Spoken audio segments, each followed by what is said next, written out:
Hello everyone and welcome to Daily Fix Guide. In today's video, I'm going to guide you through how to set up a private session on your GTA 5 with just 2 players, you and your friend, without any strangers interrupting. And this process is extremely straightforward. So without wasting any more time, let's jump right in.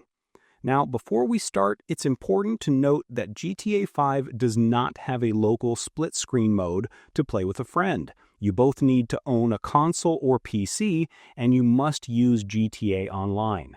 However, public lobbies can be chaotic, so the best way to play together is by creating a private invite-only session. And the fastest and most reliable way to do this is actually to start from a single-player mode or a story mode, so directly go back to your story mode in GTA 5. Now, once you're inside the game in your story mode, just simply press start or the escape button to pause the game.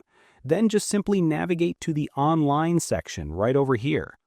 Now wait for a few seconds, and now just simply select Play GTA Online from the list. Then click on Enter. You'll see a few options, and do not click Go. Instead, select Invite Only Session, which is right over here. Then click on Enter. Now, after confirming that, the game will now load into your fresh online world where you are the only player. This is perfect because it means no random player can join or mess with your session. Now, once you have spawned into your private world, it's time to get your friend in here with you. So here is exactly what you have to do. Just simply pause the game by opening the Escape menu, then just simply go to the Friends tab right over here, then click on it.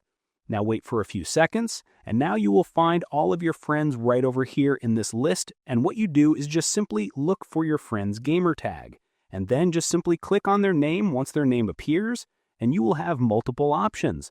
And among those options, one of the options will be Send Game Invite, and make sure that your friend is online. If your friend is not online, the options will not show, as you can see right over here. But make sure once your friend is online, all you have to do is just click on Send Invite, and your friend will get a notification on their screen, and all they have to do is accept it, and they will load directly into your private session or world. Now, if the invite doesn't work for some reason, there is also a backup method. Have your friend go through their own friends list by going through the Escape menu, and then opening the Friends tab. All they have to do is just simply select on your name, and after that, they will have an option called Join Game. The game will force them to join your session without needing any type of invite. So that's it. Now you exactly know how to play with 2 friends in GTA 5 Online. So that's it. I hope you find this video helpful. If you did, please give this video a thumbs up, share it with your friends, and subscribe to the channel for more helpful videos. So thank you for watching, and take care.